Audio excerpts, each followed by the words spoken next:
महाभारत युद्ध की समाप्ति। दुर्योधन की प्राय सारी सेना युद्ध में मारी गई थी। अंततोगत्वा उसका भीमसेन के साथ युद्ध हुआ। उसने पांडव पक्ष के पैदल आदि बहुत से सैनिकों का वध करके भीमसेन पर धावा किया।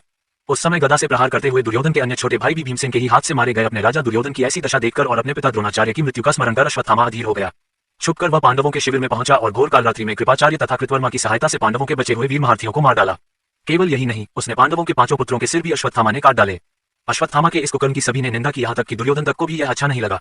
पुत्रों की हत्या से दुखी द्रौपदी विलाप करने लगी। उसके विलाप को सुनकर अर्जुन ने उस नीच कर्म हत्यारे ब्राह्मण के सिर को काट डालने की प्रतिज्ञा की। अर्जुन की प्रतिज्ञा सुन अश्वत्थामा भाग निकला। श्री कृष्ण को सारथी बनाकर एवं अपना गांडीव धनुष लेकर अर्जुन ने उसका पीछा किया।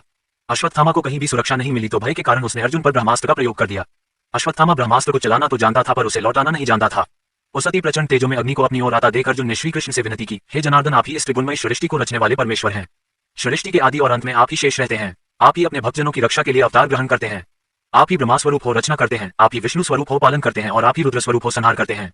आप ही बताइए कि यह प्रचंड अग्नि मेरी ओर कहां से आ रही है और इससे मेरी रक्षा कैसे होगी।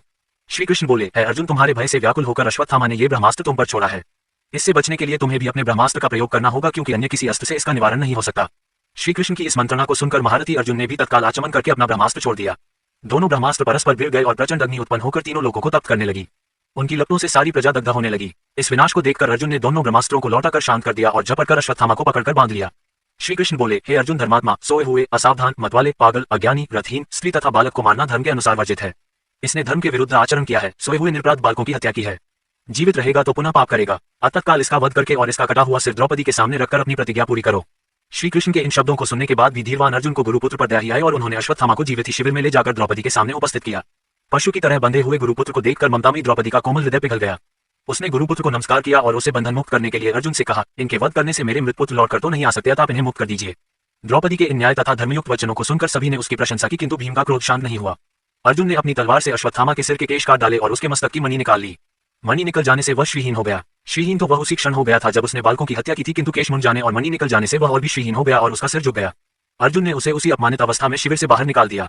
अश्वत्थामा को अपमानित कर शिविर से निकाल देने के पश्चात सारे पांडव अपने स्वजनों को जलदान करने के निमित्त धृतराष्ट्र तथा श्री कृष्णचंद्र को आगे करके अपने वंश की संपूर्ण स्त्रियों के साथ गंगा तट पर गए।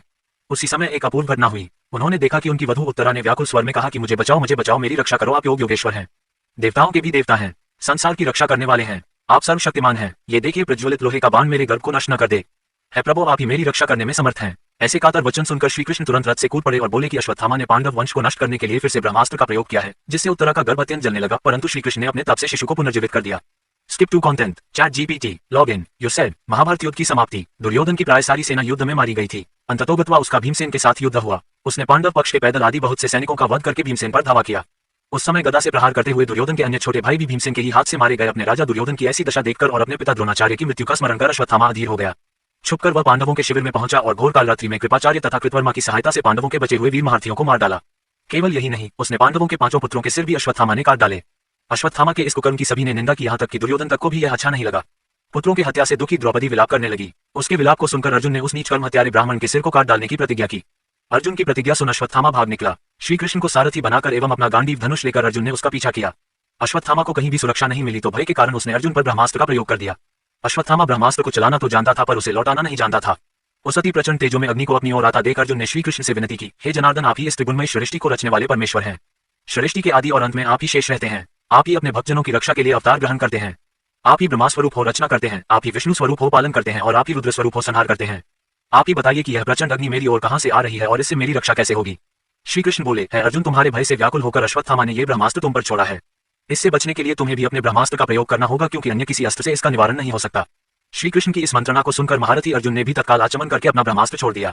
दोनों ब्रह्मास्त्र परस्पर भिड़ गए और प्रचंड अग्नि उत्पन्न होकर तीनों लोगों को तप्त करने लगी। उनकी लपटों से सारी प्रजा दग्ध होने लगी। इस विनाश को देखकर अर्जुन ने दोनों ब्रह्मास्त्रों को लौटाकर शांत कर दिया और झपटकर अश्वत्थामा को पकड़कर बांध लिया।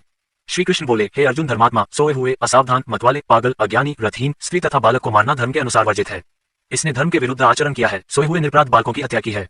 जीवित रहेगा तो पुनः पाप करेगा। तत्काल इसका वध करके और इसका कटा हुआ सिर द्रौपदी के सामने रखकर अपनी प्रतिज्ञा पूरी करो। श्री कृष्ण के इन शब्दों को सुनने के बाद भी धीरवान अर्जुन को गुरुपुत्र पर दया ही आई और उन्होंने अश्वत्थामा को जीवित ही शिविर में ले जाकर द्रौपदी के सामने उपस्थित किया। पशु की तरह बंधे हुए गुरुपुत्र को देखकर ममता में द्रौपदी का कोमल हृदय पिघल गया। उसने गुरुपुत्र को नमस्कार किया और उसे बंधन मुक्त करने के लिए अर्जुन से कहा, इनके वध करने से मेरे मृतपुत्र लौटकर तो नहीं आ सकते, आप इन्हें मुक्त कर दीजिए। द्रौपदी के इन न्याय तथा धर्मयुक्त वचनों को सुनकर सभी ने उसकी प्रशंसा की, किंतु भीम का क्रोध शांत नहीं हुआ। अर्जुन ने अपनी तलवार से अश्वत्थामा के सिर के केश काट डाले और उसके मस्तक की मणि निकाल ली। मणि निकल जाने से वह श्रीहीन हो गया। श्रीहीन तो वह उसी क्षण हो गया था जब उसने बालकों की हत्या की थी, किंतु केश मुड़ जाने और मणि निकल जाने से वह और भी श्रीहीन हो गया और उसका सिर झुक गया। अर्जुन ने उसे उसी अपमानित अवस्था में शिविर से बाहर निकाल दिया। अश्वत्थामा को अपमानित कर शिविर से निकाल देने के पश्चात सारे पांडव अपने स्वजनों को जलदान करने के निमित्त धृतराष्ट्र तथा श्री कृष्णचंद्र को आगे करके अपने वंश की संपूर्ण स्त्रियों के साथ गंगा तट पर गए। उसी समय एक अपूर्व घटना हुई। उन्होंने देखा कि उनकी वधू उत्तरा ने व्याकुल स्वर में कहा कि मुझे बचाओ, मेरी रक्षा करो, आप योगेश्वर हैं, देवताओं के भी देवता हैं, संसार की रक्षा करने वाले हैं, आप सर्वशक्तिमान हैं। ये देखिए प्रज्वलित लोहे का बाण मेरे गर्भ को नष्ट न कर दे। है प्रभु, आप ही मेरी रक्षा करने में समर्थ हैं। ऐसे कातर वचन सुनकर श्री कृष्ण तुरंत रथ से कूद पड़े और बोले कि अश्वत्थामा ने पांडव वंश को नष्ट करने के लिए फिर से ब्रह्मास्त्र का प्रयोग किया है, जिससे उत्तरा का गर्भ अत्यंत जलने लगा, परंतु श्री कृष्ण ने अपने तप से शिशु को पुनर्जीवित कर दिया।